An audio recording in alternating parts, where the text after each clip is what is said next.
होली? हाँ, ये नाम सुनते ही आंखों के सामने क्या आता है? ढेर सारे रंग, पिचकारी, ठंडाई और दोस्तों के साथ खूब सारी मस्ती, है ना?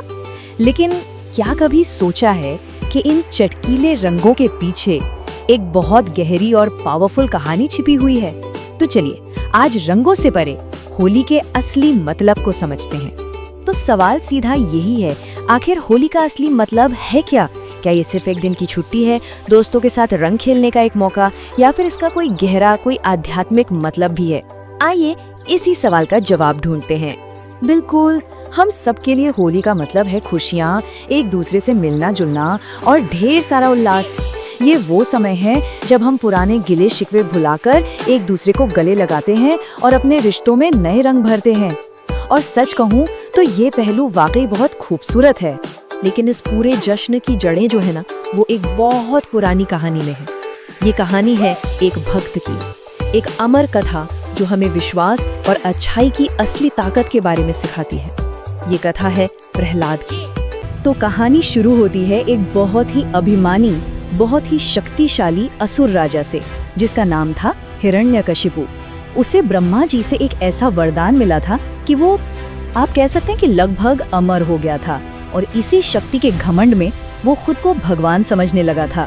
पर देखिए, किस्मत का खेल, उसी राजा का अपना बेटा प्रहलाद भगवान विष्णु का सबसे बड़ा भक्त था।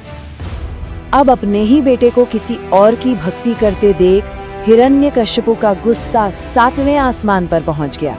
उसने पूरे राज्य में एक सख्त आदेश जारी कर दिया कि आज से कोई किसी देवता की पूजा नहीं करेगा, सब सिर्फ और सिर्फ उसी की, यानी राजा हिरण्यकशिपु की पूजा करेंगे। लेकिन छोटा सा प्रहलाद डरा नहीं। उसने निडर होकर अपने पिता का आदेश मानने से साफ इनकार कर दिया। उसके लिए सच्ची भक्ति किसी भी दुनियावी शक्ति से कहीं ज्यादा बड़ी थी।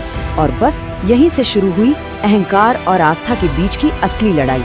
हिरण्यकशिपु ने बहुत कोशिश की, लेकिन जब वो प्रहलाद की भक्ति को तोड़ नहीं पाया तो उसने अपने ही बेटे को मारने का फैसला कर लिया।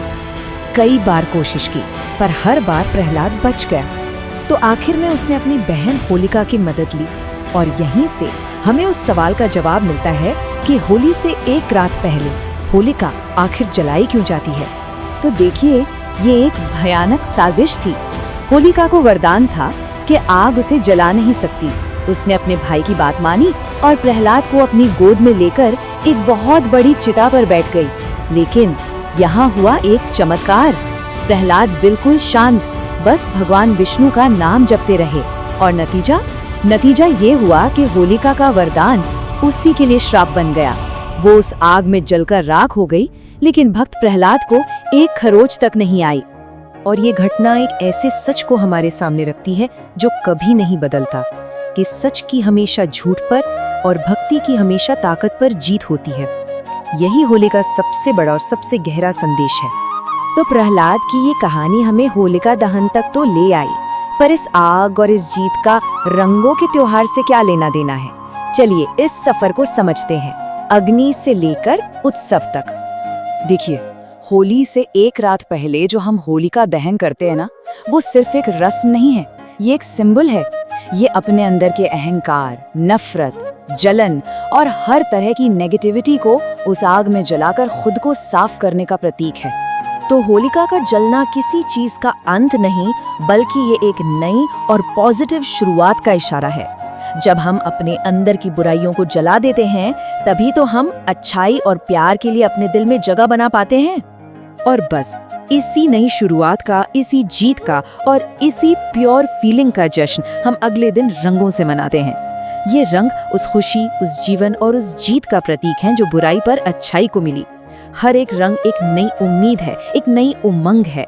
तो अब जब हमने कहानी और उसके पीछे के मतलब को समझ लिया है, तो बात करते हैं कि इस पूरे त्योहार का निचोड़ क्या है।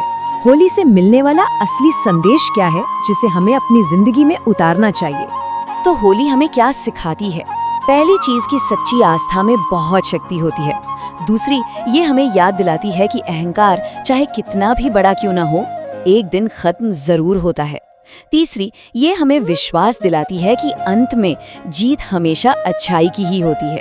और सबसे जरूरी बात, ये हमें अपने अंदर झांकने और अपनी भीतरी बुराइयों को पहचान कर उन्हें खत्म करने के लिए कहती है। तो इन सारी बातों के बाद एक सवाल है जो सबके लिए है।